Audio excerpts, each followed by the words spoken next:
Salut à toi. Dans cette petite vidéo, laisse-moi te montrer la voix de Team Phoenix. Après la Dream Team, la Team Rocket, la Team Phoenix. Moi, fan de Tezuka, j'approuve à 100%.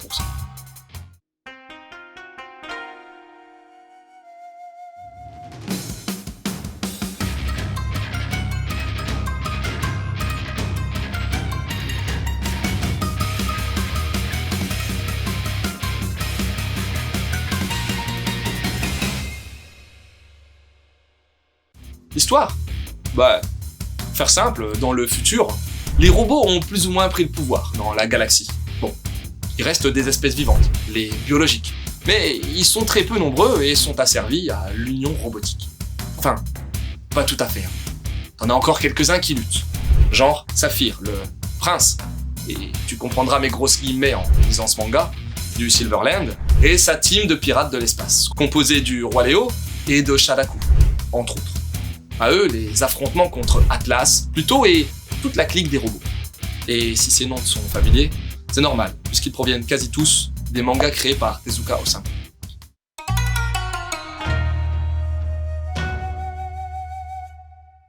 Tu veux des infos?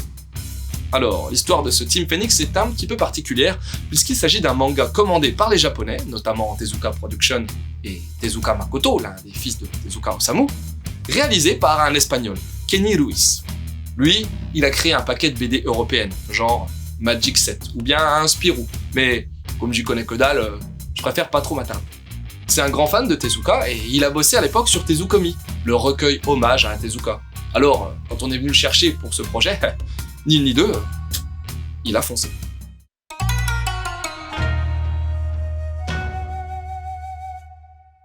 Mon avis? Alors, étant un gros fanat de Tezuka, ce titre m'a direct interpellé. Par contre, traite-moi de connard obtus si ça te chante, mais j'ai souvent du mal avec les prods dessinés par des Européens.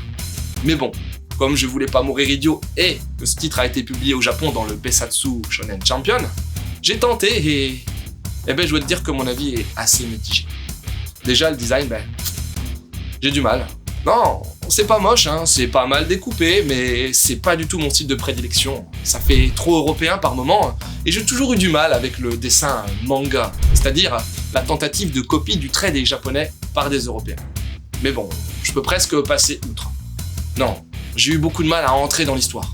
Les persos de Tezuka, ok, mais ils sont tellement différents que de les mettre dans le même univers, pour moi ça marche pas.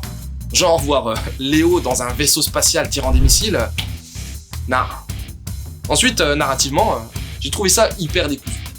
Au niveau du temps, c'est mal pensé. C'est linéaire, avec des ellipses, mais elles passent mal.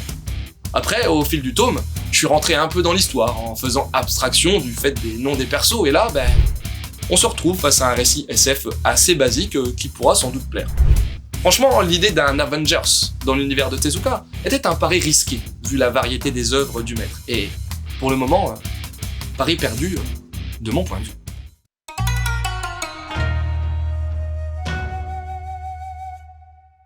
Quelques conseils.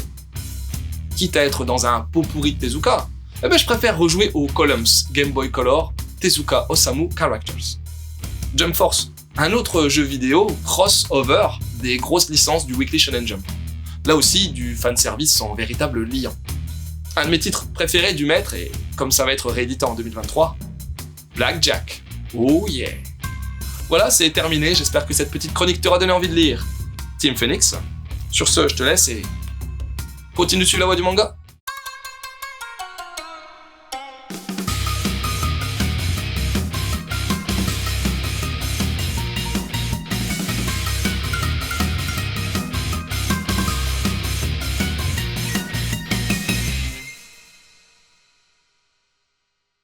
Team Phoenix. Tu sais quoi? Phoenix, c'est un des mangas les plus importants de Tezuka Osamu. Et ils ont pas voulu le mettre dedans. Mais que le titre. Bande de bâtards.